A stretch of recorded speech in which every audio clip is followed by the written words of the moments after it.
खरीदना अब महंगा होगा। सरकार ने कीमती धातुओं पर आयात शुल्क बढ़ाकर 15% किया। मोदी सरकार ने सोने पर इंपोर्ट ड्यूटी को 6% से बढ़ाकर 15% कर दिया है। सरकार के आदेशों के अनुसार सोने और चांदी पर आयात शुल्क बढ़ा दिया है। यह कदम विदेशी खरीद को कम करने और देश के विदेशी मुद्रा भंडार पर दबाव घटाने के प्रयासों का हिस्सा है। Gold import duty. प्रधानमंत्री नरेंद्र मोदी के सोना न खरीदने की अपील के बाद सरकार ने मंगलवार को एक बड़ा फैसला लिया है। सोने, चांदी और दूसरी कीमती धातुओं के आयात पर लगने वाली कस्टम ड्यूटी बढ़ाकर 10% कर दी है। वित्त मंत्रालय ने मंगलवार को इसके लिए कई नोटिफिकेशन जारी किया है।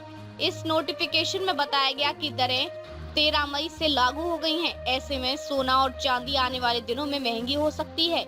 ईरान युद्ध के बीच पीएम मोदी ने हाल ही में लोगों से अपील की है कि वे कुछ समय तक सोना ना खरीदे। सरकार के आदेशों के अनुसार सोने और चांदी पर आयात शुल्क बढ़ा दिया है। ये कदम विदेशी खरीद को कम करने और देश के विदेशी मुद्रा भंडार पर दबाव घटाने के प्रयासों का हिस्सा है।